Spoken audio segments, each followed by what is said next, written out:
Hi everyone, how are you doing and welcome back. So you want to stay alive longer in Battlefield 1? Well, this is the video for you, as we're going to be covering some crucial tips to help with just that. Now, the first thing you want to be thinking about is how often you use cover. Like any other FPS game, cover is your best friend, and that's the same in Battlefield 1. This is because it'll help keep you alive longer by hiding part of, if not all, of your body, therefore making it harder for the enemy to shoot you. There are many different types of cover in Battlefield 1, and anything really can be used as cover, but this is just some examples. So hard walls, such as buildings, sort of the sort of courtyard parts of buildings, you get those walls. You can also use like bushes and wood. This is more sort of soft cover, as it can be sort of shot through with regular bullets. And you can also use smoke grenades as well, to add that sort of a bit of cover to, if you have to run across like an open field.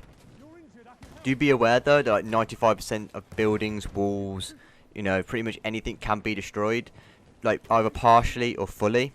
So, this in turn can expose your position. So just be cautious of kind of like what's happening around you, because you might be covered from one direction, then all of a sudden somebody puts like an anti-tank round through it, and all of a sudden half of your body's exposed to the enemy. So just be cautious of what's going on around you as well. When you move around the map on Battlefield 1, you also want to be utilising cover. As by moving from cover to cover, you're making sure that you're always in sort of that upper hand position. If you get shot at, you're not sort of left out in the open. I know sometimes you have to like cross a field or cross a really exposed area, but you want to limit the amount of time that you're in that exposed position. Because if an enemy starts shooting you from cover, it's going to be harder for you to hit them as less of their body's exposed, but it's going to be easy for them to hit you. So, how much do you expose your body? We touched upon this earlier, sort of going over cover, but you need to be aware of how much you're exposing your body to the enemy. Whether that's peeking a corner, you don't need to show all of your body in that situation. You just need to make sure your gun is the only thing sort of peeking around that corner instead of half your body. That way then, it makes it harder for the enemy to shoot you and making it easier for you to shoot the enemy if they're out of cover. Now, I know this is a bit of a meme with the high ground and Star Wars and everything else, but generally the high ground helps so much in this game. Engaging enemies from above can be a big advantage on the battlefield. Due to the fact of like angles and all that, I don't really know the math behind it, but you're exposing less of your body due to the way that sort of the enemy's looking up at you. So if you're say on a second story of a building looking out, you'll be able to see sort of pretty much the whole of the enemy body, but they'll only be able to see say like the upper torso to the head of your body. That in turn makes it harder for them to shoot you, but easier for you to shoot them, as there's sort of a more bigger surface area for you to hit. Now, I feel this is a real big tip that will make a huge difference to how sort of you play Battlefield. And I see this quite a bit, so you won't be alone in this situation. But it's make sure you're looking where the enemy could come from, not looking or aiming at the ground. I see this quite a bit from people, and I do this myself sometimes, to be fair. But if you're always if you're not like looking or aiming where the enemy could be, the time it takes you to move your crosshair onto the enemy before you have an accurate shot, they could have already got like 1 or 2 bullets onto you, and then you more than likely already lost that gunfight. So by aiming where they could be, or sort of looking not at the ground but sort of that sort of body area, upper body, head area, you already got advantage over most players on the battlefield. If you found these tips useful so far and want to see more content like this, then make sure to hit that subscribe button, as currently we're going after 1,000 subscribers before the end of the year. This is something I don't see talked about much in Battlefield at all, but that's sort of learning the map and how to sort of read it effectively, as it gives you so much information on the battlefield. If you're in a squad, on Discord, then that's another like big help. But if you as a solo player, being able to read the map can give you like a lot of information how you sort of deal with the enemy. So teammates' deaths are actually marked on the map. So if it's green, it's a squad mate's death, but if it's blue, then it's a teammate's death. And being able to sort of read this, you can kind of get an idea of where the enemy could be coming from. Sort of what flanks they might be approaching on, or that kind of thing, what's happening on the map. If you sort of open the map up and you see several teammates that are dead sort of on your right side flank, then more than likely there could be a squad or several enemies sort of coming that way. So that you need to be aware of and sort of position yourself in that area to be able to sort of take on that threat and take them out. Also spotting enemies, you can sort of spot. I know on PC it's Q, I'm not too sure what it is on console, but in the control sections it will be sort of noted there for you guys to check.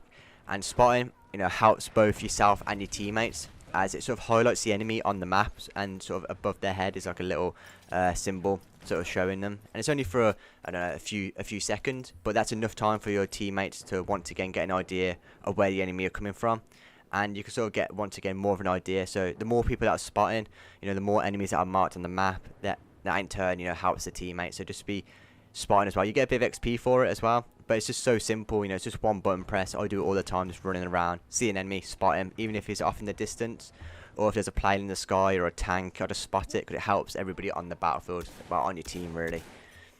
And you want to make sure that you're near your teammates. I'm not saying that you need to run around together, there's not really too much squad coordination unless you're actually on Discord.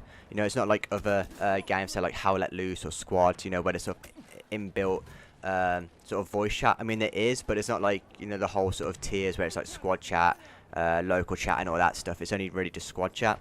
So you want to sort of stick near your teammates or your squad mates, just because that way then if you come across like 8, 9, 10 enemies, you won't get instantly wiped out. It sort of be a fair fight, because sometimes I see where sort of new players kind of just run off on their own, which you can do, but you do sort of then come across those experienced squads or those players that are running around in a massive group, and you just easily get taken out, because you can only shoot a couple of guys before 6, 7 guys are all just shooting at you. It's a losing battle. Now this is just some general tips that I've picked up on over my time of playing Battlefield 1.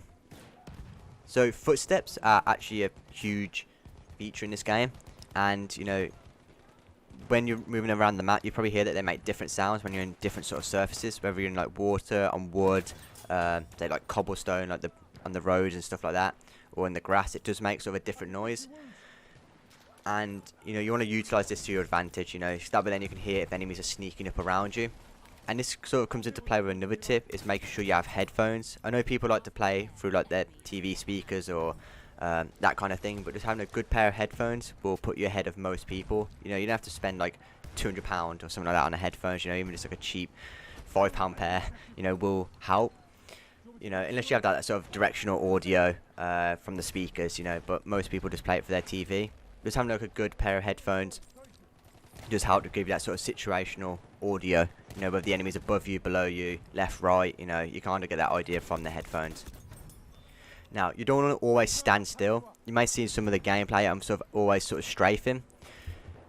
This just makes it harder for the enemy to hit you. Like if there's a sniper off in the distance that I haven't seen yet, or I'm getting shot at, I just want to be making that bit harder for the enemy to hit me. So I'm just sort of doing that strafing. Just makes it that bit harder for the enemy to hit me. And when I'm not engaged in anyone, like I said, I always just try to move around a bit, because if you stand still, there may be that sniper looking at you, and all they need is that split second and you're dead. So you just want to make sure you're kind of always just moving around, making it harder for the enemy to be able to hit you. Now you want to set your kill feed to nearby.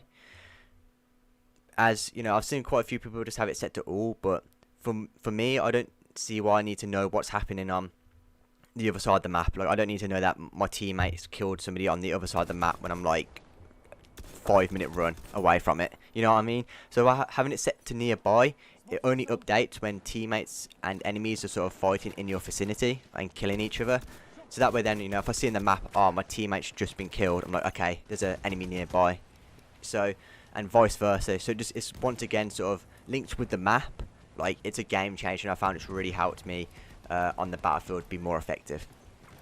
Now, this is another one. You always assume enemies are nearby. Even if you're around teammates, I always assume there's enemy like in the corner or just hiding in the bush or something. Because the amount of times I've like, oh, my teammate's got that side covered, then all of a sudden I just get killed from that side and my teammates just ran off. I'm like, oh, okay. So you want to always assume there's enemies nearby, and your teammate will never cover you. Like, unless you're actually speaking to them, like on Discord or in squad chat, they haven't got your back. They'll always just run off or miss the enemy or something like that. So that's another big tip. And then finally, always check your corners. These two kind of link together, but the amount of times I just see people sort of sprinting across areas of the map where they haven't actually been properly checked, and then an enemy shoots them in the back. Or I've had it before where loads of enemies run past me because I'm just kind of hid in the corner after the flag's been capped. Just always be checking your corners. I don't see, like, you don't have to do every corner because you'll hardly get across the map. But if you just give it like little quick flicks when you have to cross the road, or you get into like a new area, just kind of quickly scan it, kind of see what's happening. Just how it's put you ahead of most. Just checking those corners. And the more you play the game, the more you kind of pick up on common spots. So these are just sort of the general and basic tips that I've learned when playing Battlefield. In the future, I will sort of do an advanced guide, sort of covering all the sort of tips and tricks that I've used and learned across the sort of Battlefield series over my years of playing it. But if you enjoyed this video, make sure to drop a like. If you want to see more content like this, then make sure to subscribe. Like I said, currently going after 1,000 subscribers before the end of the year, so it will really help us out. But yeah, I'll catch you in the next one. Have a good one.